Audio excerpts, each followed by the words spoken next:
પછી ધન્યવાદ પ્રણામ. હા પ્રભુજી. હરે કૃષ્ણ. સો સ્વાગત છે તમારા બધાનું વન્સ અગેન લેવલ 3 ભક્તિ સદાચાર. આજે જીવ ગોસ્વામી વિશે આપણે જોઈશું. સો ચાલુ કરતા પહેલા આપણે આપણી પરંપરા અને ઇસ્કોન શ્રી શ્રી રાધા ગોવિંદ મેંગલોર એમના પણ આપણે બ્લેસિંગ્સ લઈશું અને આજનું સેશન આપણે ચાલુ કરીશું. Where is my PPT?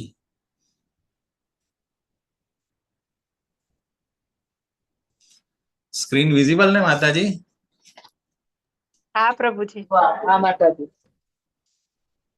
Thank you. So we'll start with Mangalacharan. ओम अज्ञानतिमिरान्धस्य ज्ञानाञ्जनशलाकया चक्षुरुन्मिलितं येन तस्मै श्रीगुरुवे नमः. श्रीचैतन्यमनोभीष्टं स्थापितं येन भूतले स्वयं रूप कदा मह्यं ददाति स्वपदान्तिकं. वन्देऽहं श्रीगुरु श्रीयुतपदकमलं श्रीगुरून् वैष्णवांश्च श्रीरूपं साग्रजातं सहगण रघुनाथान्वितं तं सजीवं साद्वैतं सावधूतं परिजनसहितं कृष्ण चैतन्य देवं श्री राधा कृष्ण पादान् सहगण ललिता श्री विशाखान्वितांश्च हे कृष्ण करुणा सिंधु दीनबंधो जगतपते गोपेश गोपिका कांत राधा कांत नमस्तुते. तप्त कांचन गौरांगी राधे वृंदावनेश्वरी वृषभानुसुते देवी प्रणमामि हरिप्रिये. वाञ्छाकल्पतरुभ्यश्च कृपा सिन्धुभ्य एव च पतितानां पावनेभ्यो वैष्णवेभ्यो नमो नमः. नमो विष्णुपादाय कृष्णप्रेष्ठाय भूतले श्रीमते भक्तिवेदांत स्वामी इति नामिने. नमस्ते सारस्वती देवे गौरवाणी प्रचारिणे निर्विशेष शून्यवादी पाश्चात्य देशतारिणी. जयो श्री कृष्ण चैतन्य प्रभु नित्यानंद श्री अद्वैत गदाधर श्रीवासादि गौर भक्त वृंद. हरे कृष्णा हरे कृष्णा कृष्ण कृष्णा कृष्ण कृष्णा कृष्ण हरे हरे हरे हरे हरे राम हरे राम राम राम राम राम राम हरे हरे. हरे. हरे कृष्ण प्रभुजी दंडवत हरे प्रणाम. कृष्ण दंडवत प्रणाम. हरे हरे कृष्ण प्रभुजी दंडवत. हरे હરે कृष्ण. કૃષ્ણ પ્રભુજી દંડવત પ્રણામ.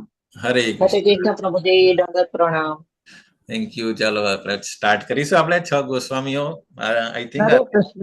અત્યાર સુધી આપણે કયા કયા ગોસ્વામીઓ વિશે જોયું? સનાતન ગોસ્વામી, રૂપ ગોસ્વામી, બેન જ જોયું ને માતાજી અત્યાર સુધી? હા હા, બે જ લીધા છે હજી. રૂપ Yes, તો ગોસ્વામી, સનાતન ગોસ્વામી. ઓકે. સો આજે આપણે જોઈશું જીવ ગોસ્વામી. બરાબર, જીવ ગોસ્વામી. સો ચલો we'll see. થોડુંક ઇંગ્લિશ છે, થોડું ગુજરાતી છે, બધું મિક્સઅપ છે. ઓકે. સો કારણ અચાનક મને મળ્યો ક્લાસ, સેવા મળી એટલે પછી થોડું જલ્દીમાં. યસ શશી માતાજી, તમે હેન્ડ રેસ કર્યો છે. હરે કૃષ્ણ. હરે કૃષ્ણ ભૂલી ગયો. અચ્છા, નો પ્રોબ્લેમ. તો આજે આપણે જોઈશું શ્રીલા જીવ ગોસ્વામી.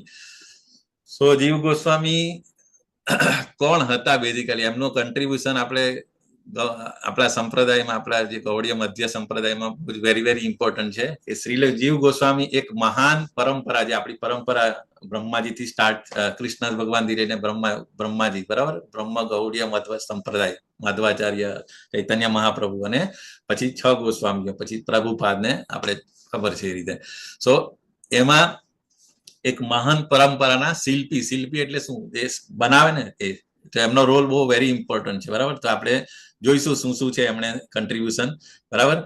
એક અજોડ વિદ્વાન હતા, ગુરુ અને માર્ગદર્શકનું સુવર્ણ યોગદાન. એમનું યોગદાન બહુ સરસ હતું. આપણે શું કરેલું એમને. સો સૌથી પહેલા તો આપણે એમને સ્ટેપ બાય સ્ટેપ આપણે જઈશું. તો એમનું સોર્સ એટલે દિવ્ય મૂળ, એમનો જન્મ ક્યાં થયો અને કઈ રીતે, આપણે બધાને ખબર છે. શ્રીલ રૂપ ગોસ્વામી, સનાતન ગોસ્વામી અને એમના ત્રીજા ભાઈનું નામ શું હતું? હરે કૃષ્ણ. અનુપમ. અનુપ. યસ, અનુપમ. તો અનુપમના જે પુત્ર હતા એમનું નામ આ જીવ ગોસ્વામી, બરાબર. તો બેઝિકલી સનાતન ગોસ્વામી અને રૂપ ગોસ્વામી એમના કાકા થાય, સગા કાકા અને ભત્રીજા જેવી રીતે, બરાબર.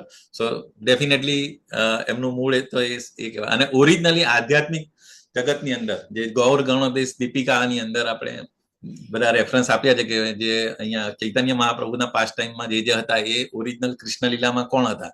તો એની અંદર એ આધ્યાત્મિક જગતમાં એ વિલાસ મંજરી હતા. જે રીતે રૂપ ગોસ્વામી એ રૂપ મંજરી હતા. સનાતન ગોસ્વામી કયા મંજરી હતા માતાજી? લવંગ મંજરી? ના, લવંગ નહીં. સનાતન ગોસ્વામી અનંગ મંજરી. યસ. સો આ બધા જે છે ભગવાનના એટર્નલ એસોસિએટ છે, બરાબર. આજે છ ગોસ્વામી. તો બાળપણથી જ એ બહુ પ્રખર વૈરાગ્ય અને આજીવન બ્રહ્મચારી હતા. So this is the quality of રૂપ ગોસ્વામી, જીવ ગોસ્વામી. પછી જયારે એમણે ઘર છોડીને ગયા ત્યારે સૌથી પહેલા ક્યાં ગયા? નવદ્વીપ ગયા, બરાબર. ત્યાં સ્વયં નિત્યાનંદ પ્રભુએ એમને સૌથી પહેલા જે વ્રજમંડલ પરિક્રમા, વ્રજમંડલની ગૌરમંડલ પરિક્રમા, તો ગૌરમંડલ પરિક્રમા એટલે ચૈતન્ય મહાપ્રભુના બધા પાસ્ટ ટાઈમ્સ કઈ જે છે એ પર્ટિક્યુલરલી નિત્યાનંદ પ્રભુ જાતે એમને લઈ જાય યાત્રા માર્ગદર્શક તરીકે બનેલા. અને બધા ચૈતન્ય મહાપ્રભુના લીલા બધા જે આપણે અત્યારે નવદ્વીપ મંડળ જોઈએ છે, તો સૌથી પહેલી જે નવદ્વીપની જે પરિક્રમા જે કરાવેલી હતી એ જીવ ગોસ્વામીને નિત્યાનંદ પ્રભુએ કરાવી હતી. So this is very important point. એમના પછી જે નિત્યાનંદ પ્રભુની આજ્ઞાથી જ એમણે પછી કીધું કે now you go to the Varanasi. એટલે વારાણસી જઈને પછી એમણે, અને તે વખતે આપણે ખબર છે Varanasi is the city of બધા એકદમ એક્સપર્ટ લોકો, બધા માયાવાદી અને તત્વજ્ઞાનીઓ. તો ત્યાં જઈને એમને સ્ટડી કરવા માટે કીધું, બરાબર. તો અને પછી એમણે સળદર્શમ અને માયાવાદના ફિલોસોફીનો ઊંડો અભ્યાસ કરીને સંસ્કૃતમાં મહારથા હાસિલ કરી હતી. અને પછી લાસ્ટલી વૃંદાવનમાં પાછું એમને જવાનું કીધું. તો વૃંદાવનમાં પછી રૂપ ગોસ્વામી અને સનાતન ગોસ્વામીના શરણમાં જઈને એમની સેવા કરી. અને લાસ્ટમાં અલ્ટિમેટલી એ રૂપ ગોસ્વામી પાસેથી એમને દીક્ષા પ્રાપ્ત કરી હતી. તો આ રીતે એમનું આપણું હોલ જર્ની, મતલબ બચપનથી એ કોણ હતા અને એમણે શું શું કરેલું, કાશીમાં જઈને બધું મહારત હાંસલ કરી હતી, અને પછી વૃંદાવનમાં અંડર ધ રૂપ ગોસ્વામી અને સનાતન ગોસ્વામીની સાથે એમણે એમને જે ચૈતન્ય મહાપ્રભુએ રૂપ ગોસ્વામી અને સનાતન ગોસ્વામીને જે મિશન આપેલું એમની અંદર જ પછી એમને સપોર્ટ કર્યો છે, એમની પાસેથી દીક્ષા લીધી હતી. તો એમના દીક્ષા ગુરુ હતા રૂપ ગોસ્વામી. ઓકે, એમના જે કાકા જ હતા. તો આ રીતે શોર્ટની અંદર તો અહીંયા ગાડી આપણે જોઈએ તો ગૌડીય વૈષ્ણવ પરંપરાના જે પિલર્સ જે છે બેઝિકલી એમાં ત્રણ વસ્તુ. એક એમનો જે રોલ હતો એઝ અ વિદ્વાન તરીકે, તો એમણે શું કરેલું, અને પછી એઝ અ ગુરુ સ્પિરિચ્યુઅલ માસ્ટર તરીકે, અને પછી એઝ અ ગાઈડ તરીકે શું શું કરેલું છે. સો જીવ ગોસ્વામીએ 4 લાખ શ્લોકોનું સર્જન કરીને ફિલસૂફીનું વૈજ્ઞાનિક વર્ગીકરણ. આપણે ખબર છે મહાભારતની અંદર 1 લાખ શ્લોક છે. મહાભારત જે ઇતિહાસ, બરાબર. તો એની અંદર 1 લાખ શ્લોક છે. તો એના કરતા 4 ટાઈમ્સ જેટલા શ્લોકોનું સર્જન કરેલું અલગ અલગ જે બધા શાસ્ત્ર. એમણે આગળ જોઈશું કઈ કઈ એમણે બુક્સ લખેલી હતી ને બધું એ. સો એટલા સ્કોલર હતા, મતલબ ઇન શોર્ટ. આપણને એક શ્લોક કે 2-4 શ્લોક આપણે યાદ રાખવાની તકલીફ પડે, તો આ તો શ્લોકોનું સર્જન કરેલું એમણે. તો કેટલા ટેલેન્ટેડ હતા એ આપણને અંદાજી ખબર પડશે. પછી એઝ અ ગુરુ તરીકે એમને શું કે નવી પેઢી, એટલે કે એની પછીની પેઢી માં જે પણ જે આગળ પછી નરોત્તમદાસ ઠાકુર, પછી શ્રીનિવાસ આચાર્ય, એમને પછી એમણે દીક્ષા આપેલી હતી. સો એઝ અ ગુરુ તરીકે પણ એમણે કામ કરી હતી. અને પછી એમણે સૌથી ઇમ્પોર્ટન્ટ, એમણે સૌથી પહેલું બુક ડિસ્ટ્રીબ્યુશન એમણે સ્ટાર્ટ કરેલું, મહાન ગ્રંથ વિતરણ, પ્રથમ મહાન ગ્રંથ વિતરણ. અને એઝ અ માર્ગદર્શક તરીકે પછી મંદિરોનું નિર્માણ, જે વૃંદાવનમાં જે મંદિર છે રાધા દામોદર ને અત્યારે આપણે જોઈએ છે એમનું મંદિરોનું નિર્માણ પણ કરેલું. સો અને પછી રાજદ્વારી દ્વારા રક્ષણ, અને એ વખતે જે મુગલ હતા ને તે વખતે અકબર અને બધા જયારે સો એ વખતે, અને આપણને ખબર છે કે મુગલો ઓલવેઝ આપણા મંદિરોને ડિસ્ટ્રોય કરતા હતા. તો એ વખતે પણ એમને મંદિરોનું નિર્માણ કરી અને રાજદ્વારી દ્વારા એમને પ્રોટેક્શન પણ અપાવેલું હતું. તો આ રીતે એમનો ત્રણેય ફિલ્ડની અંદર એઝ અ વિદ્વાન તરીકે, એઝ અ ગુરુ તરીકે અને એઝ અ ગાઈડ તરીકે, મતલબ માર્ગદર્શક અને જે પેલું જે પ્રોટેક્શન ને બધું કરવાનું હોય, સો ઓલ ઇન વન એમણે એમનું કન્ટ્રીબ્યુશન આપ્યું હતું. તો આપણે જોઈશું કઈ રીતે કે મહાભારતમાં 1,00,000 શ્લોકો હતા, તેના 4 ગણું વિશાળ કરીને અત્યંત તકનીકી સર્જન કરેલું. બરાબર. સો એટલે તત્વજ્ઞાનની રીતે આપણે અહીંયા જોઈએ તો ગૌડીય સિદ્ધાંતોનો પાયો જે 6 સંદર્ભ, આપણે જીવ ગોસ્વામીના 6 સંદર્ભ બહુ વખણાય છે. બરાબર. 6 સંદર્ભ એમાં, અને પછી કૃષ્ણની અર્ચના દીપિકા. સો આ તત્વજ્ઞાનની ફિલ્ડમાં આપણે જોઈએ તો એમણે આ એમનું કન્ટ્રીબ્યુશન હતું. બરાબર. એટલે આ 4,000 શ્લોકોમાં શું શું હતું એ બેઝિકલી બતાવ્યું છે કે તત્વજ્ઞાન પણ હતું, પછી કાવ્ય એટલે કે ભક્તિ રસથી ભરેલી રચનાઓ, દાખલા તરીકે માધવ મહોત્સવ અને ગોપાલ ચંપુ. જે ગોપાલ ચંપુ જે છે એ બેઝિકલી ગદ્ય, આપણે જે કે ને ગુજરાતીમાં બી આપણે ભણેલા ગદ્ય અને પદ્ય. તો કાવ્ય એટલે ભક્તિ રસથી ભરેલી રચના એટલે કે કાવ્યાત્મક રીતે. સો એ Gopal Champu is one of the. અને પછી વેરી ઇમ્પોર્ટન્ટ આ વ્યાકરણ જે છે ને કે શુષ્ક વ્યાકરણ, આપણને ખબર છે કે વ્યાકરણ સ્ટડી કરવું હોય તો આપણે 12 વર્ષ લાગે. બરાબર. અને એ પણ શુષ્ક ભણીએ, પરંતુ એને કેવી રીતે સ્પિરિચ્યુઅલાઇઝ કરેલું એ વ્યાકરણને પણ જીવ ગોસ્વામીએ કરેલું. શુષ્ક વ્યાકરણને કૃષ્ણ ભાવનામૃતમાં ફેરવતું સાહિત્ય, એટલે દેટ સાહિત્યનું નામ છે હરિનામામૃત વ્યાકરણ. તો એની અંદર શું હતું કે જે પણ વ્યાકરણની અંદર સ્વર અને વ્યંજન જે હોય, આપણે જે ગુજરાતીમાં અને હિન્દી જે પણ લેંગ્વેજમાં આપણે ભણ્યા એમાં સ્વર વ્યંજન આવે, તો એ સ્વર અને વ્યંજનને કૃષ્ણ અને વિષ્ણુના નામ સાથે એ કરીને આખું કૃષ્ણ ભાવનામૃત માં આખું ટ્રાન્સફોર્મ કરી નાખેલું. સો એ સંસ્કૃત સ્ટડી કર્યા પછી વ્યક્તિ ફક્ત વિદ્વાન નહીં બને, પરંતુ એ ડિવોટી પણ બને. So that is very important. એમનું જે વ્યાકરણ જે હરિનામામૃત વ્યાકરણ એ પણ એમણે કર્યું હતું. અને પછી ભાષ્ય એટલે કે પ્રીવિયસ આચાર્યોની જે પણ ઊંડી સમજૂતી હતી, જેવી રીતે કે ક્રમ સંદર્ભ, પછી દુર્ગમ સંગમોની, તો એને પણ ટીકા. તો આ મતલબ આટલું બધું કન્ટ્રીબ્યુશન હતું એમનું. બરાબર. કે 4,000 શ્લોકો એમણે બનાવેલા. પછી તત્વજ્ઞાનમાં પણ એક્સપર્ટ હતા. કાવ્યમાં ગોપાલ ચંપુ જે છે એ પણ આપણે જોઈશું ગોપાલ ચંપુમાં શું શું છે. અને વ્યાકરણ જે હરિનામામૃત વ્યાકરણ, અને ભાષ્ય એટલે કે ટીકા પ્રીવિયસ આચાર્યની. સો આ રીતે એમનું કન્ટ્રીબ્યુશન આપણે જોઈએ તો ઇટ વોઝ વેરી ઇમ્પોર્ટન્ટ. અને ષટ સંદર્ભમાં બેઝિકલી શું હતું? ષટ સંદર્ભ એટલે એક જ સેકન્ડ. ષટ સંદર્ભ એટલે દાર્શનિક નિદાન એટલે કે ફિલોસોફિકલ. તો એની અંદર અગેન સંબંધ, અભિધેય અને પ્રયોજન આખું. તો સંબંધની અંદર શું કે રિલેશનશિપ, જે પણ જે તત્વ છે. બરાબર. તત્વ ભગવત અને પરમાત્મા અને કૃષ્ણ સંદર્ભ, આ જે 6 સંદર્ભ હતા એની અંદર એમાં આપણે જીવ અને ભગવાન વચ્ચેના સંબંધની શાસ્ત્રીય અને તાર્કિક સ્થાપના. સો આપણને જે રીતે સનાતન ગોસ્વામીને આપણે કહીએ ને સંબંધ, અને રૂપ ગોસ્વામી અભિધેય અને પ્રયોજન. સો એમની પાસેથી જે શીખીને પછી એમણે 6 સંદર્ભમાં આ રીતે. તો એ 6 સંદર્ભ બેઝિકલી આ રીતે હોય છે. તો સંબંધ, અભિધેય અને પ્રયોજન અલ્ટિમેટ ગોલ સુધી કેવી રીતે જઈ શકીએ એ એમણે બતાવ્યું હતું. પછી વિદ્વાનો માટે જે પડકાર હોય છે. બરાબર. એમના જે ગ્રંથો એટલા ગહન, મતલબ એટલા હાઈ લેવલના હોય છે કે આધુનિક યુગમાં અત્યારે જો કોઈએ અત્યારે આમાં એક એક્ઝામ્પલ આપ્યું છે કે પરમાત્મા સંદર્ભ કરીને અહીંયા ગાડી છે. બરાબર. આ જે 6 સંદર્ભ છે ને એમાં એ વન ઓફ ધ એ જ પરમાત્મા સંદર્ભ. તો એની અંદર ના સંદર્ભમાં એક 105મો વિભાગ છે, 105 એટલે કે લાસ્ટ વિભાગ છે એમાં. તો એના એક નાના અંશ ઉપર પણ એક પશ્ચિમ વિદ્વાને પીએચડી પ્રાપ્ત કર્યું હતું. એટલે તમે વિચાર કરો કે જેવી રીતે ભગવદ્ ગીતાના એક શ્લોક ઉપર તમે પીએચડી કરી શકો, એવી રીતે આમના જે ગ્રંથ લખેલા હતા એની અંદર લાસ્ટ જે 105મો વિભાગ હતો એના એક નાના અંશ ઉપર એક અત્યારના વિદ્વાને પીએચડી પ્રાપ્ત કર્યું છે. તો આટલું લેવલ એમનું હાઈ લેવલ હતું. બરાબર. થોડું હાઈ લેવલનું છે પણ વાંધો નહીં, આપણે ઓવરવ્યુ જ ખાલી જોઈએ છે, ડિટેલમાં નથી જતા. બરાબર. તો પછી જે આવે છે આ કાવ્ય અને અર્ચનાનો અદ્ભુત સંભવ. કાવ્યાત્મક અહીંયા ગોપાલ ચંપુ વિશે આપણે જોયું ને, તો ગોપાલ ચંપુમાં શું છે બેઝિકલી? તો સાહિત્યિક અને ટોચ જે છે એ બતાવ્યું કે ગદ્ય અને પદ્યનું સૌથી શ્રેષ્ઠ મિશ્રણ ઇઝ ગોપાલ ચંપુ. તો ગોપાલ ચંપુમાં ટોટલ પૂર્વ ચંપુમાં 33 અધ્યાયો છે. એમાં ભગવાનની વૃંદાવનની લીલાઓ ડિસ્ક્રાઇબ કરી છે. બરાબર. સાહિત્ય એટલે કાવ્યાત્મક રીતે. અને ઉત્તર ચંપુ એટલે પૂર્વ ચંપુ અને ઉત્તર ચંપુ. ઉત્તર એટલે કે પછીનો, એમાં 37 ચેપ્ટર છે, અધ્યાય છે. એમાં દ્વારકા અને મથુરાની લીલાઓ અને વિરહ ભાવ એટલે કે વિપ્રલંબ ભાવનું અદ્ભુત વર્ણન કર્યું છે. તો ગોપાલ ચંપુ જે સાહિત્યિક એમને જે લેખક એ જે બુક છે એની અંદર આ વસ્તુ એમણે બતાવી હતી. પછી ધર્મશાસ્ત્રીય સ્થાપના એટલે કે રાધા કૃષ્ણની જે અર્ચના દીપિકા. સો અહીંયા એમણે સૌથી પહેલી વાર રાધા અને કૃષ્ણની એક સાથે પૂજા કરવાની પ્રામાણિક પદ્ધતિ સ્થાપિત કરી હતી. તો જીવ ગોસ્વામી આપણે બતાવ્યું હતું કે રાધા અને કૃષ્ણની પૂજાની કેવી રીતે પદ્ધતિ કરવી છે.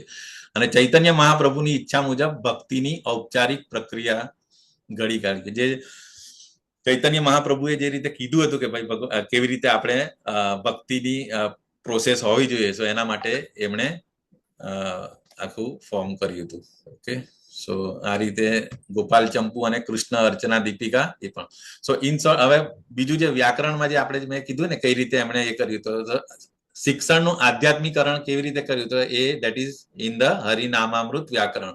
સો એની અંદર જો જૂની પદ્ધતિમાં આ રીતે જે કીધું ને કે 12 વર્ષ લાગે આપણે સંસ્કૃત નો અભ્યાસ કરવો હોય તો, અને એ બી માત્ર સ્વર અને વ્યંજનના શુષ્ક નિયમો, જે રૂલ્સ એન્ડ રેગ્યુલેશન કઈ રીતે હોય, પરંતુ એને સ્પિરિચ્યુઅલાઇઝ કેવી રીતે કર્યું કે સ્વર એટલે શું કે સર્વેશ્વર, એટલે કે સ્વતંત્ર ભગવાન લોર્ડ કૃષ્ણ, અને વ્યંજન એટલે શું તો કે વિષ્ણુજન, મતલબ ભગવાન ઉપર આધારિત ભક્તો.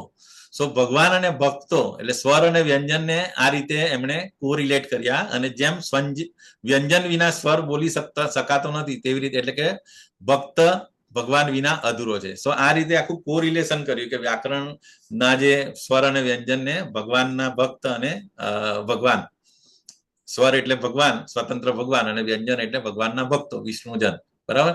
સો એ રીતે કરીને અલ્ટિમેટલી શું કર્યું કે જીવ ગોસ્વામીએ વ્યાકરણના દરેક નિયમને કૃષ્ણના નામ અને લીલાઓ સાથે જોડી દીધા. સો એક સ્વર છે એને બધાને, આ તો ડિટેલ આખું જયારે તમે સ્ટડી કરશો ત્યારે ખબર પડશે, પણ ઇન શોર્ટ આપણે એ રીતે કહી શકીએ કે નોર્મલ વ્યાકરણ જે જૂની પદ્ધતિ હતી એને ભગવાન સાથે કનેક્ટ કરીને, એટલે બધા એક સ્વર અને એક વ્યંજનને આ રીતે એમણે એ કરીને હરિનામામૃત વ્યાકરણ નામનો નવો ગ્રંથ આખો બનાવ્યો. તો પરિણામ શું આવ્યું કે 12 વર્ષના અંતે વિદ્યાર્થી માત્ર વ્યાકરણનો પંડિત જ નહીં, જે અત્યારે અમે થોડુંક આપણે પીએચડી કરીએ ને કે સંસ્કૃતની અંદર મને બધું આવડે, પીએચડી એ વ્યાકરણ પંડિત, પરંતુ એક મહાન ભક્ત બનીને બહાર આવે છે. So that is very important કે ભક્ત અને પંડિત બંને આ રીતે, બીકોઝ ઓફ ધીસ જીવ ગોસ્વામી.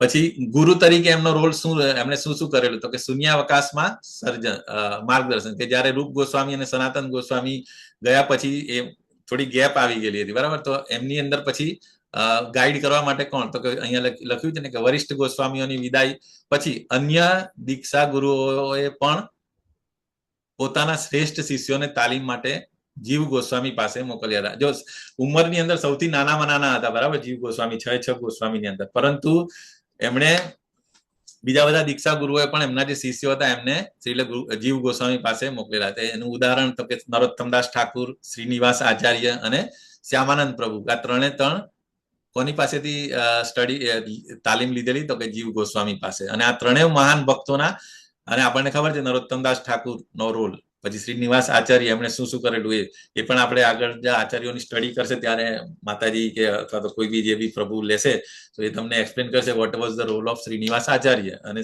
નરોત્તમદાસ ઠાકુર તો આપણને ખબર જ છે, શ્યામાનંદ પ્રભુ.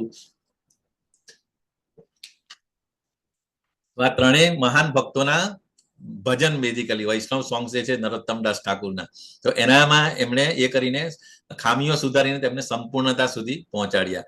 તો જીવ ગોસ્વામી અલ્ટિમેટલી ટ્રેન કરેલા આ ત્રણેયને, બરાબર, નરોત્તમદાસ ઠાકુર, શ્યામાનંદ પ્રભુ અને શ્રીનિવાસ આચાર્ય.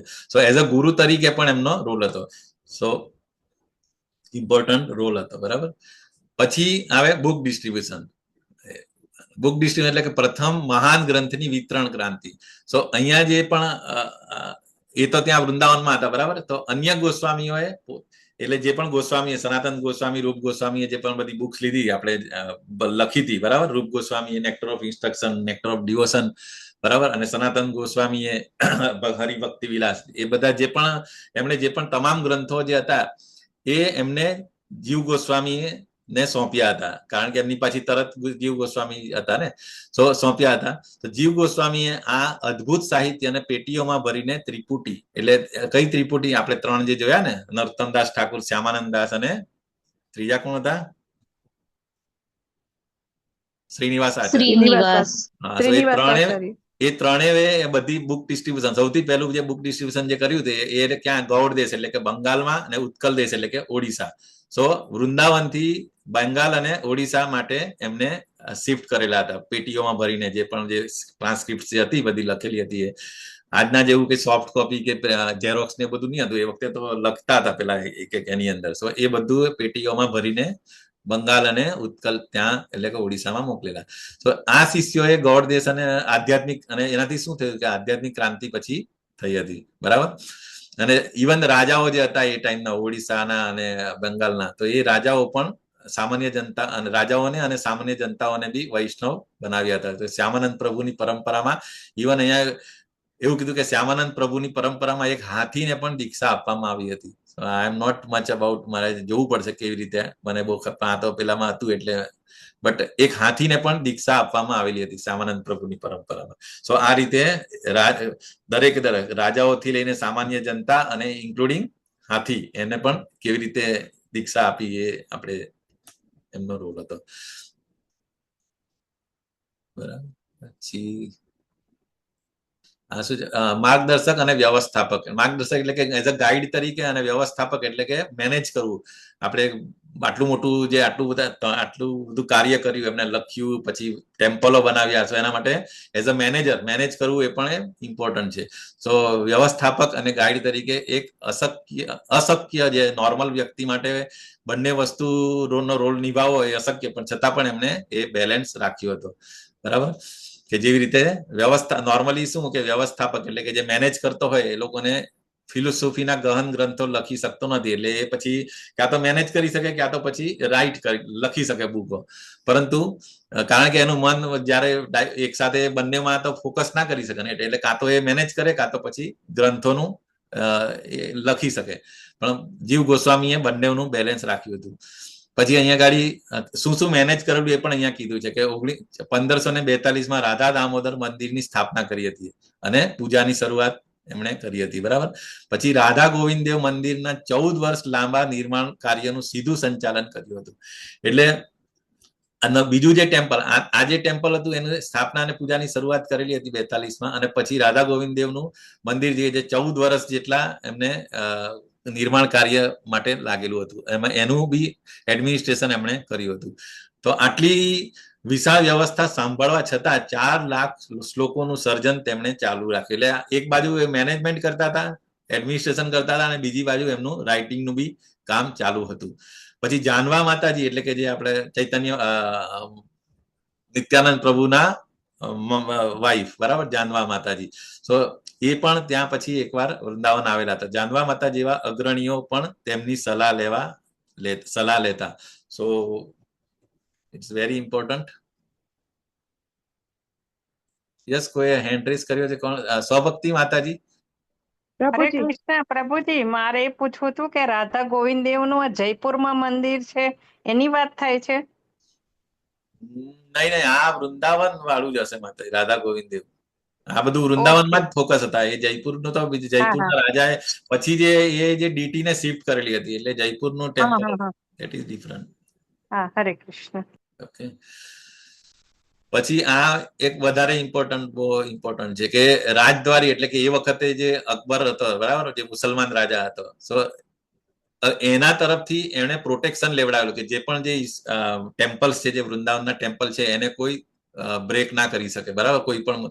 સો અકબર પાસેથી એમણે લખાવી લીધેલું, બરાબર. સો કેવી રીતે એ પણ બહુ ઇમ્પોર્ટન્ટ. જો અહીંયા અરેબિકમાં લખ્યું છે કે તે સમયે નોર્મલી મુગલ જે હતા, ઇવન અકબર પછી જે આવેલા આગળના જે ઔરંગઝેબ ને બધું, એ લોકોએ તો બધું એ કામ કરેલું, પરંતુ અકબર પાસેથી અકબરનું ફરમાન હતું કે પર્ટિક્યુલરલી આપણે ખબર કે Vrindavan is very near to Delhi, બરાબર, છતાં બી એ સુરક્ષિત કેમ રહ્યું? કારણ કે બીકોઝ ઓફ જીવ ગોસ્વામીએ અકબર પાસેથી લખાવી લીધું હતું. તો જીવ ગોસ્વામીએ રાજપૂત રાજા ટોડરમલને પ્રભાવિત કર્યા હતા, અને ટોડરમલ દ્વારા મુગલ સમ્રાટ અકબર પાસેથી કાયદેસરનું ફરમાન મેળવી લીધું હતું. તો એ ફરમાનમાં શું હતું કે આ મંદિરોને ટચ નહીં કરવાના. તો આ ફરમાન મુજબ શું હતું કે જીવ ગોસ્વામીની મિલકત અને મદન મોહન તથા ગોવિંદ દેવના મંદિરોને નુકસાન પહોંચાડવા પર પ્રતિબંધ મૂકવામાં આવ્યો હતો, જેના કારણે આ મંદિરો આજે પણ એઝ ઇટ ઇઝ છે.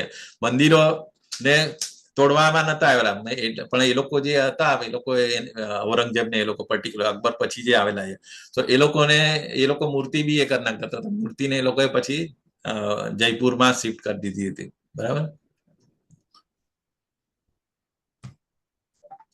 સો અને આ એક બહુ ઇમ્પોર્ટન્ટ હજી એક વસ્તુ એમણે કરી હતી કે દૂરંદેશી વહીવટ કરતા કેવી રીતે તો એમના માટે એમણે ઐતિહાસિક વસિયતનામું, કે નોર્મલી આપણે વસિયતનામું બનાવતા હોઈએ ને, તો અહીંયા આગળ એમણે એક હિસ્ટોરિકલ વસિયતનામું બનાવેલું. તો એ વસિયતનામું માં શું હતું કે જ્યારે અન્ય સાધુઓ માત્ર ભજન કરીને દેહ ત્યાગતા અને જીવ ગોસ્વામીએ રાધાકૃષ્ણની મિલકત બચાવવા આધુનિક કાનૂની દસ્તાવેજ બનાવ્યો હતો. તો કાનૂની અને લીગલાઇઝ ડોક્યુમેન્ટેડ પણ કર્યું હતું. બરાબર, કે જેવી રીતે કોઈ મિલકત હોય તો કે મારા મૃત્યુ પછી કે આના પછી આ વસ્તુ આની પાસે જવી જોઈએ. તો એવી રીતે રાધાકૃષ્ણની જે મિલકત છે પર્ટિક્યુલરલી વૃંદાવનની અંદર, તો એમાં અહીંયા આગળ કેવી રીતે એમણે કાનૂની દસ્તાવેજ બનાવ્યો એ અહીંયા આગળ બતાવ્યું છે કે એમાં 3 લેવલ સુધી એમણે એમની પછી કોણ ધ્યાન રાખશે. તો અહીંયા પ્રથમ ઉત્તરાધિકારી કોણ, તો કે વિલાસદાસ. જો તે સંન્યાસ લે તો પછી એ કોની પાસે જાય? કૃષ્ણદાસ. અને જો તેવી અસમર્થ બને તો ત્રીજો ઉત્તરાધિકારી કોણ હશે? તો કે અન્ય યોગ્ય અને સમર્પિત વૈષ્ણવ. સો આ રીતે ડોક્યુમેન્ટેડ કરીને એમણે વસિયતનામું બનાવેલું હતું. સો એટલે એવું ના થાય કે એ વ્યક્તિ ગયા પછી કોણ હુ વિલ ટેક કેર અથવા કોણ એનું માલિક.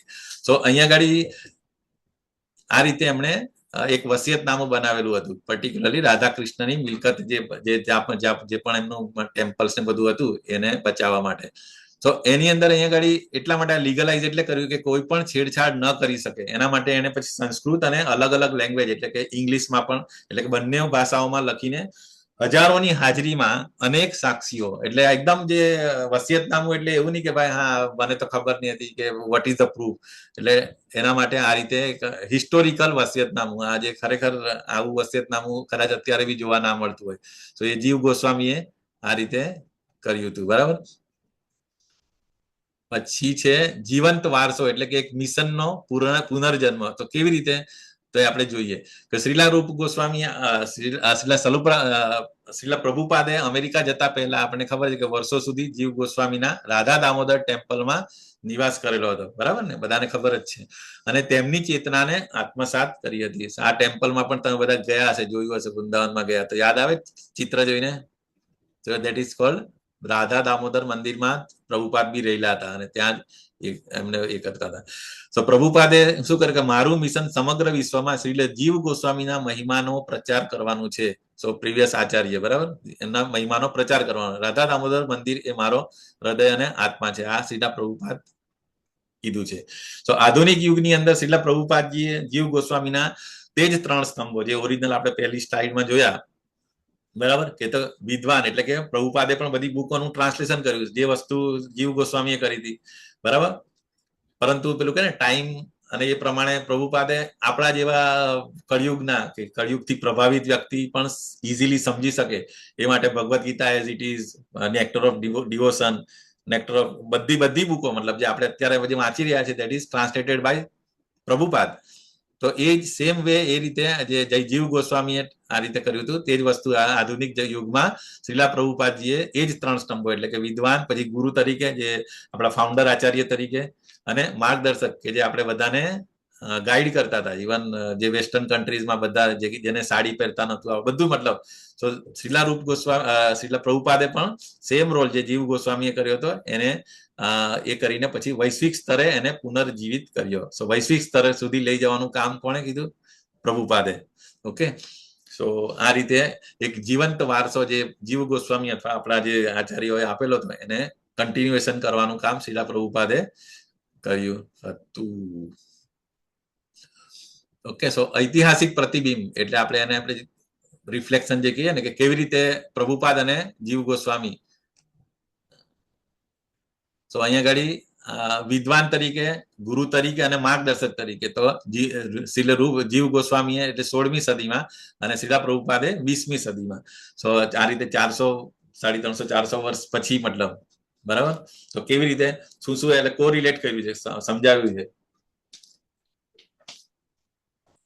બીજી રીતે જીવ ગોસ્વામીએ 4 લાખ શ્લોકો અને 60 સંદર્ભ જેવી અત્યંત ગહન રચનાઓ લખેલી હતી. બરાબર. એને શ્રીલા પ્રભુપાદે મધ્યરાત્રિએ જાગીને 80+ વોલ્યુમ ભક્તિ વેદાંત ભાષ્યો આપણે ખબર છે કેટલી બધી બુકો લખી પ્રભુપાદે જે આધુનિક વિદ્વાનોને પણ આશ્ચર્યચકિત કરે છે. જે રીતે એક એક્ઝામ્પલ જે છે આપણે Bhagavad Gita as it is છે એ અને અમુક વસ્તુ જે છે ફોરેનની કોલેજોની અંદર યુનિવર્સિટીમાં એઝ અ ટેક્સ્ટ બુક તરીકે એ લોકો રાખે છે, બરાબર. તો આ રીતે આધુનિક વિદ્વાનોને પણ આશ્ચર્યચકિત કરે છે. પ્રભુપાદ અને જીવ ગોસ્વામી એઝ અ વિદ્વાન તરીકે બંને આ રીતે એમનું કન્ટ્રીબ્યુશન છે.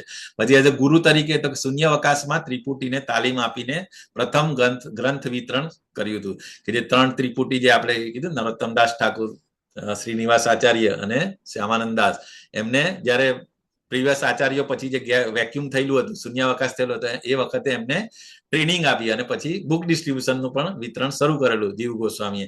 એ જ વસ્તુ સનાતન ધર્મનું શૂન્ય જ્ઞાન ધરાવતા પાશ્ચાત્ય વિદ્વાનોને, જે શ્રીલા પ્રભુપાદે એટ ધ એજ ઓફ 70 ત્યાં જઈને સનાતન ધર્મનું જ્ઞાન આપ્યું, બરાબર, પાશ્ચાત્ય વિદ્વાનોને. અને પછી જે રિઝલ્ટ જે દેખાય છે આપણે અત્યારે, જે બધા આપણા ગુરુ મહારાજ છે, બધા હિઝ હોલીનેસ જય પતાકા સ્વામી મહારાજ, રાધાનાથ સ્વામી મહારાજ, સો એ લોકો નાવ દે આર મહાન પ્રચારકો બનાવ્યા, બરાબર.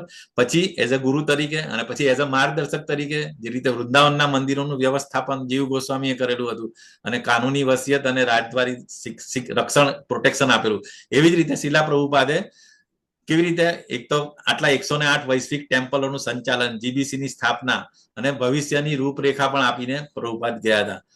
કેવી રીતે? તો એ વખતે આ રીતે ઇન્ટરનેટ કે આ બધું નતું, બરાબર, મોબાઈલ ને બધું. તે વખતે પ્રભુપાદ આ રીતે 7000 પત્રો, મતલબ લેટર્સ દ્વારા કોમ્યુનિકેશન કરતા હતા. તમે વિચાર કરો, અત્યારે આપણને એમ કે તમારે કાગળ લખવાનો છે, પોસ્ટકાર્ડ લખવાનો છે અને તમારે આટલા લોકોને ક્વેશ્ચન આન્સર આપવાના, એમને ગાઈડન્સ કરવું, એને મેનેજ કરવું. સો આપણે વિચારી નહીં શકીએ કે હવે તો શક્ય જ નથી. આપણે તો જરાક કઈ થાય એટલે કાં તો વોટ્સઅપ મેસેજ કરીએ, ઇન્સ્ટાગ્રામ, ફેસબુક, અને અત્યારની સિસ્ટમ તો એકદમ એડવાન્સ કહેવાય આમની બંનેની કમ્પેરિઝનમાં. સો આ રીતે આવી સિચ્યુએશન્સની અંદર પણ આ રીતે શ્રીલ જીવ ગોસ્વામી અને પ્રભુપાદ, સો આ રીતે એમનો જે રોલ જે હતો, પર્ટિક્યુલરલી આપણે જીવ ગોસ્વામીનું અત્યારે સ્ટડી કરીએ તો જીવ ગોસ્વામીએ 16મી સદીની અંદર આ રીતે એમનું કન્ટ્રીબ્યુશન હતું અને એમના જ પગલે પગલે પછી શ્રીલા પ્રભુપાદે પણ આગળ મિશન ધપાવ્યું છે. ઓકે, સો કૃતજ્ઞતા અને શરણાગતિ, બરાબર. સો આપણે ખરેખર we should be very grateful. આપણે એકદમ કૃતજ્ઞ હોવું જોઈએ આપણા 6 આચાર્ય ગોસ્વામી અને શ્રીલા પ્રભુપાદ, કે જો એ લોકો ના હોત તો આજે આપણી પાસે ભગવદ્ ગીતા પણ ના હોત, ભાગવતમ અને જે હરિનામ જે આપણને ખરેખર એને ઇવન એમણે તો આપી ગયા, પણ એ પછી બી આપણા સુધી પહોંચતા આપણા જીવનના 50 વર્ષ, મારી વાત કરું તો આટલા વર્ષો આપણે વેસ્ટ કરી નાખ્યા. So now it is our responsibility. આપણી જવાબદારી છે કે જે આપણને મળ્યું એ આપણી આગળની પેઢીને આપણે ટ્રાન્સફર કરવું જોઈએ, બરાબર. તો જો હરિનામ ન હોત તો તેમની અકલ્પનીય ક્ષમતાઓ સમક્ષ આપણી કોઈ યોગ્યતા નથી, એટલે એમની કમ્પેરિઝનમાં આપણી કોઈ યોગ્યતા નથી, પરંતુ ચરણ કમળમાં આપણે નમ્રતાપૂર્વક પ્રાર્થના કરી શકીએ. એટલે જ આપણે આ સેશન ચાલુ કરતા પહેલા ભાઈ શું, ઇવન બધાએ 6 ગોસ્વામી અષ્ટકમ ખરેખર પારાયણ કરવું જોઈએ, તો એટલીસ્ટ આપણને ખબર પડે કે ગોસ્વામીઓએ કેવી રીતે એમને એ કર્યું હતું, બરાબર, કેટલી તકલીફ ભોગવીને અને મતલબ કૃષ્ણ કોન્શિયસનેસ આપણા સુધી પહોંચી શકે એના માટે એમણે કેટલું કન્ટ્રીબ્યુશન છે એ 6 અષ્ટકમની અંદર બધા શ્લોકોમાં આપણે સમજી શકીએ. સો શ્રી જીવ ગોસ્વામી કૃપા કરીને, એટલે આપણે એમની પાસે પ્રે કરી શકીએ, આપણી પ્રાર્થના કરી શકીએ, બરાબર, કે કૃપા કરીને તમે અમને પણ તમારા મિશન, મહાન મિશનમાં એક નિષ્ઠાવાન સેવક તરીકે સેવા કરવા માટે શક્તિ અને આશીર્વાદ આપે એના માટે, બરાબર. તો એના માટે આપણે we have to be very grateful. હવે આ થોડુંક ઇંગ્લિશમાં છે, પણ કદાચ જે આગળની સ્લાઇડમાં ના હોય તો આની અંદર આપણે કવર કરીશું. તો આપણે જોઈ લીધું ઓલરેડી કે જીવ ગોસ્વામી, રૂપ ગોસ્વામી અને સનાતન ગોસ્વામીના ભાઈ જે અનુપમ હતા એમના પુત્ર હતા, બરાબર. તો સ્પિરિચ્યુઅલ માસ્ટર કોણ હતા? રૂપ ગોસ્વામી પાસે એમણે દીક્ષા લીધી હતી. તો Srila Jiva Goswami took up the worship of deity. એમની જે ડીટી હતી એ કોણ હતી? રાધારામ, deity of the Shri Ramkrishna in 40. અચ્છા, બચપનની અંદર જે એ રામકૃષ્ણ ના ભક્ત હતા બેઝિકલી. ફ્રોમ હિઝ ચાઇલ્ડહુડ જીવ ગોસ્વામી ગ્રેટલી ફાઉન્ડ શ્રીમદ ભાગવતમ નું એમને વધારે એટ્રેક્શન હતું. પછી એમના પિતાજીના અવસાન પછી એ નવદ્વીપ જતા રહ્યા અને પછી એમણે સંસ્કૃત આપણે જોઈ લીધું ઓલરેડી. નિત્યાનંદ પ્રભુ એમને આખું નવદ્વીપ પરિક્રમા કરાવી હતી અને પછી એમને વારાણસી મોકલેલા હતા. બરાબર. સો એમની સ્ટડી પત્યા પછી એમણે વૃંદાવન જઈને રૂપ ગોસ્વામી અને સનાતન ગોસ્વામીની અંડરમાં એમણે એ કામ કર્યું હતું. બરાબર. ધીસ ઇઝ ડિસ્ક્રાઇબ્ડ ઇન ભક્તિ રત્નાકર. આ બધું વસ્તુ ભક્તિ રત્નાકરની અંદર મેન્શન છે. પછી આફ્ટર ડિસએપિયરન્સ ઓફ રૂપ ગોસ્વામી અને સનાતન ગોસ્વામીના ગયા પછી જીવ ગોસ્વામી આચાર્ય થયા હતા અને પછી એમણે આપણે જોયું એ રીતે બંગાળ અને ઓરિસ્સાની અંદર અને રેસ્ટ ઓફ ધ વર્લ્ડ એટલે બધી જગ્યાએ એમણે આ રીતે ડિવોશનલ સર્વિસ એ કરી હતી. સો આ રીતે Vrindavan in Vrindavan he established the Radha Damodar temple. વૃંદાવનમાં રાધા દામોદર ટેમ્પલ જે છે આર્યા, બરાબર, એ એમણે એસ્ટાબ્લિશ કર્યું હતું. પછી અહીંયા એક બહુ સરસ એમનો ઇન્સિડન્ટ છે જે આપણે ડિસ્કસ કરીએ. એકવાર શું થયું હતું કે વૈષ્ણવ જે વલ્લભાચાર્ય અને રૂપ ગોસ્વામીને મળવા માટે વૃંદાવન આવેલા હતા. તો એ વખતે કઈ એમને ઇન્સ્ટ્રક્શન આપી. રૂપ ગોસ્વામી કઈ બુક લખેલું હતું. તો ક્રિટિકલ એમને એડવાઇસ આપી. કોણે? વલ્લભાચાર્યએ શ્રીલ રૂપ ગોસ્વામીને. અને આપણે ખબર છે રૂપ ગોસ્વામીના જે શિષ્ય હતા એ આ જીવ ગોસ્વામી હતા. તો એ થોડા બહાર હતા, અથવા કે સાંભળતા હતા એમનું ડિસ્કશન. તો એ વખતે એમને શું થયું કે અહીંયા આમાં જે રીતે વાંચ્યું કે એ વખતે બહુ નાના હતા, યંગર દેન, મતલબ વલ્લભાચાર્ય કરતા તો નાના જ ને ડેમી, કારણ એ વલ્લભાચાર્ય વોઝ ધ આચાર્ય અને એ અને રૂપ ગોસ્વામી ડિસ્કસ કરતા અને રૂપ ગોસ્વામીને કઈ ક્રિટિકલ એડવાઇસ આપી. તો એ વખતે એમને રૂપ ગોસ્વામીએ એક્સેપ્ટ કરી લીધું કે ઓકે, એમની સાથે આર્ગ્યુમેન્ટ નહીં કરી હતી. પરંતુ જીવ ગોસ્વામીએ એમને ચેન ના વળ્યું. એમને એમ થયું કે ના ના, રૂપ ગોસ્વામી જે હતા બરાબર છે, એ આવી રીતે કેમ કહી શકે. તો એ પછી એમની પાછળ જઈને પાછી એમને કન્વિન્સ કરીને એ સ્ટોરી અગેન ડિટેલમાં છે. સો ઇન શોર્ટ, વલ્લભાચાર્યની સાથે એમણે આર્ગ્યુમેન્ટ કરીને કે ના ના, તમે જે અત્યારે વાત કરતા હતા દેટ વોઝ રોંગ, અને જે રૂપ ગોસ્વામીનું છે. તો આ રીતે પછી જયારે રૂપ ગોસ્વામીને ખબર પડી તો એમણે શું કર્યું, જીવ ગોસ્વામીને ખીજાયા. બરાબર. અહીંયા લખ્યું ને કે રૂપ ગોસ્વામી સ્કોલ્ડેડ એન્ડ, મતલબ ખીજાયા ને એને કાઢી મૂક્યા એટલે એને કીધું કે now you leave the Vrindavan. બરાબર. અને એમને પછી ક્યાં? Living in the abundant crocodile hole. એટલે એમને એવી જગ્યાએ કીધું કે તું વૃંદાવનથી દૂર જઈને રહે, મારી સામે નહીં આવ. એટલા ગુસ્સે થઈ ગયા હતા. બરાબર. શું કામ? કે એમણે આર્ગ્યુમેન્ટ કરી હતી વલ્લભાચાર્ય સાથે. ઓકે, નો ડાઉટ એ આર્ગ્યુમેન્ટ સાચી જ હતી, પરંતુ છતાં પણ એક વૈષ્ણવ નો એટીટ્યુડ કેવો હોવો જોઈએ એ શીખવવા માટે રૂપ ગોસ્વામીએ આમને જે જીવ ગોસ્વામીને કીધું કે now you leave, I don't want to see your face. અને પછી જીવ ગોસ્વામી ક્યાં રહેતા હતા? એક નાનકડી ગુફા જેવું હતું તેમાં રહેતા હતા. અને એ ગુફા ક્યાં છે એ પણ અહીંયા લખ્યું છે કે નંદઘાટ જે છે ને, કદાચ તમે પરિક્રમામાં કોઈ કર્યો છે, ત્યાં નંદઘાટ કરીને છે, જે 45 મિનિટ ફ્રોમ શ્રીલ રૂપ ગોસ્વામીની જે ભજન કુટીર છે ત્યાંથી 45 મિનિટ દૂર છે. એટલે ત્યાં આગળ એક નાનકડી કેવ તરીકે એમાં રહેતા હતા જીવ ગોસ્વામી. પછી બરાબર. અને ત્યાં એ પછી એકદમ ફાસ્ટિંગ, એમને રૂલ પણ એવો કરેલો કે કશે મતલબ કોઈ સામેથી આવીને આપશે તો જ એ ખાશે. મતલબ એ રીતે ફાસ્ટિંગ કરતા હતા. મતલબ કોઈની પાસે ભિક્ષા માંગવા બી નહીં જશે. અને આ રીતે બહુ જ કઠોર તપસ્યા એમને કરી હતી. અને પછી એક વખત સનાતન ગોસ્વામી બેઝિકલી એ ફરતા ત્યાં ગયા અને ત્યાં પછી એમને મળ્યા. તો એમની હાલત એવી થઈ ગયેલી કે એકદમ શુક્લા પટલા થઈ ગયા હતા એકદમ, બીકોઝ ઓફ ઓસ્ટેરિટી.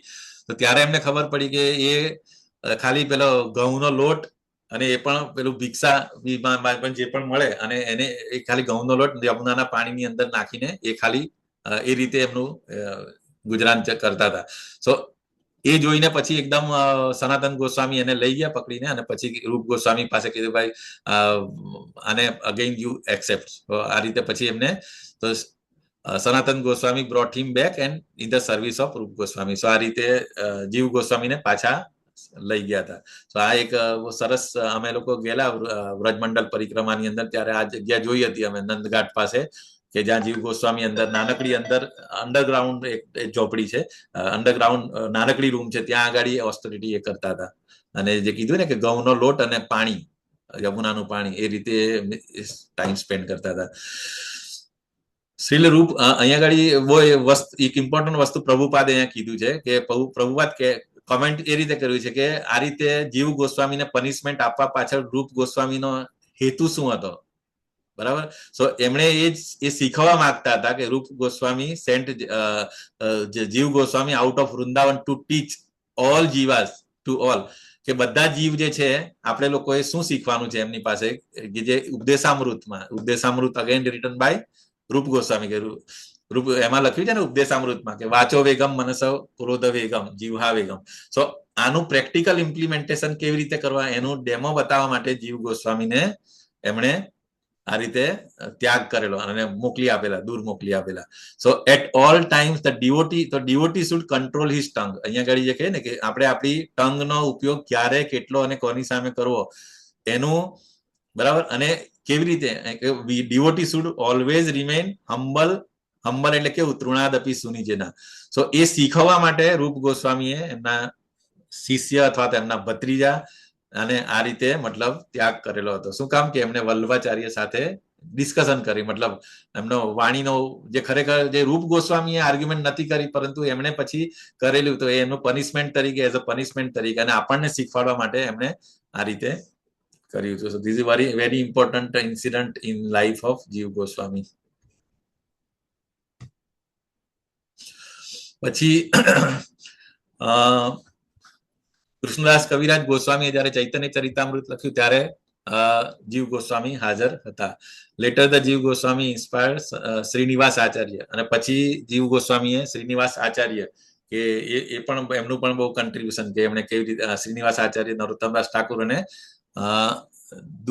દુઃખી Krishnadas to preach Krishna consciousness in Bengal, એટલે આ 3 લોકોને બંગાળમાં મોકલેલા હતા એમણે કૃષ્ણ કોન્શિયસનેસ સ્પ્રેડ કરવા માટે.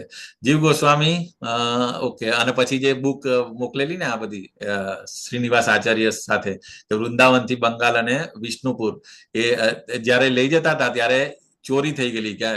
એ જે ઘાટમાં લઈ જતા હતા ને, તો ત્યાં કોઈ પેલા ત્યાંના રાજા વિષ્ણુપુર તો પ્લન્ડર્ડ near Vishnupur in Bengal. But પછીથી પાછળથી એમને એ આપણે શ્રીનિવાસ આચાર્યનું જયારે એક્સપ્લેન કરીશું ને, એનું જયારે લેક્ચર હશે ત્યારે એ ડિટેલની અંદર આ ઇન્સિડન્ટ તમને શીખવાડવામાં આવશે. ઓકે, તો કેવી રીતે સ્ક્રિપ્ચર્સ લઈ જતા હતા અને કોણે ચોરેલા હતા અને પછી કેવી રીતે પાછું રિકવર થયા, એ પણ બીકોઝ એ જે હતું એ જે કામ હતું કોનું હતું, શ્રીનિવાસ આચાર્ય શિફ્ટ કરીને લઈ જતા હતા. એ વખતે આવું થયું હતું.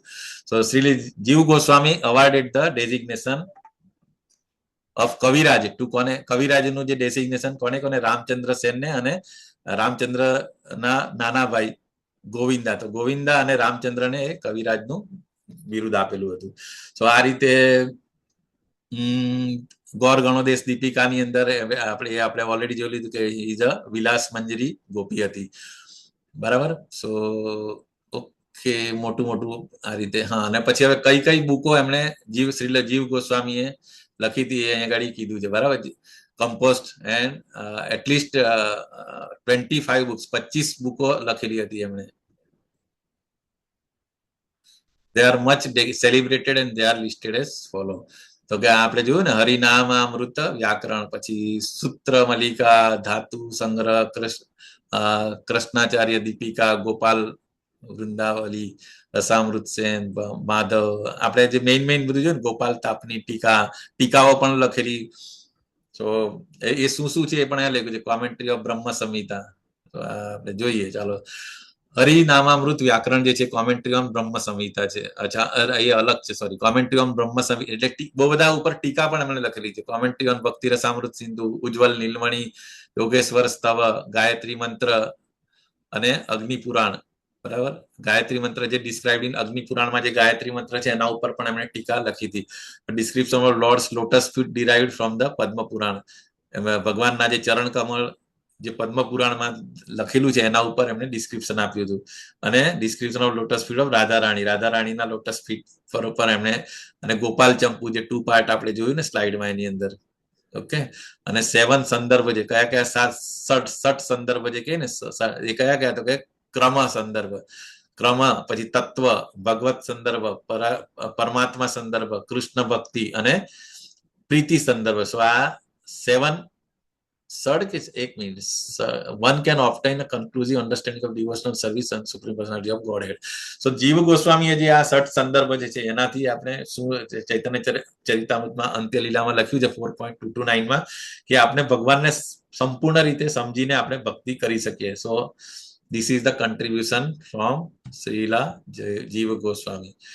યસ, સો આમાં કોઈને કઈ ડાઉટ, પ્રશ્ન, કઈ કન્ફ્યુઝન હોય તો આપણે લઈ શકીએ. ઓકે, અધરવાઇઝ આપણે કન્ક્લુડ કરીશું. આજે થોડું જલ્દી પતાવી દીધું મેં.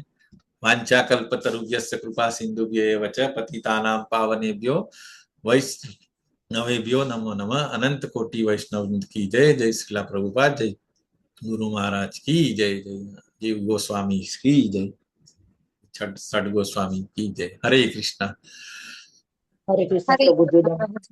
હરે કૃષ્ણ. દંડવત પ્રણામ માતાજી પ્રભુજી. હરે કૃષ્ણ પ્રભુજી. દંડવત પ્રણામ.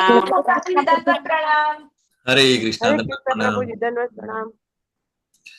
યસ, કોઈને કઈ શેર કરવું હોય કે જીવ ગોસ્વામી વિશે કદાચ જે આમાં કવર ના કર્યું હોય તો પણ કરી શકો છો. અથવા કોઈનો એક્સપિરિયન્સ કઈ વાંચવામાં આવ્યું હોય તો વી કેન. પ્રભુજી રેકોર્ડિંગ ચાલુ છે. હા, કશો વાંધો નહીં. ઓકે, બંધ કરું છું. હરે કૃષ્ણ. Recording stop.